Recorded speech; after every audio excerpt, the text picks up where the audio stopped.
ఓటర్ల జాబితా సవరణ ప్రక్రియపై ప్రజల్లో విస్తృత అవగాహన కల్పించేందుకు ప్రచార ఆటోలను కేంద్ర సహాయ మంత్రి భూపతిరాజు శ్రీనివాస్ వర్మ ఘనంగా ప్రారంభించారు.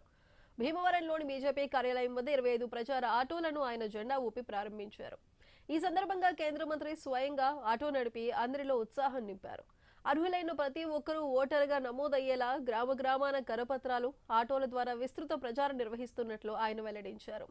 మన ఓటు మన హక్కు నినాదంతో నరసాపురం పార్లమెంట్ నియోజకవర్గ వ్యాప్తంగా అవగాహన కల్పించేందుకు ప్రచార ఆటోలను సిద్ధం చేశారు.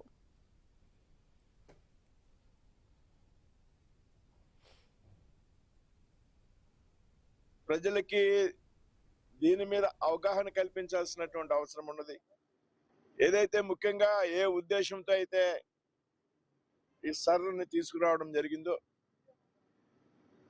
ఏదైతే పెద్ద ఎత్తున ఓట్ల యొక్క డూప్లికేటింగ్ ఏదైతే ఉందో, 2 చోట్ల ఓటు హక్కు ఏదైతే ఉన్నదో దానిని తొలగించడం, అదేవిధంగా చనిపోయినటువంటి వ్యక్తులు చాలా మంది ఓటర్ లిస్ట్ ఉండడం, వాటిని తొలగించడం, ఏదైతే చాలా మంది విదేశాల నుండి వచ్చి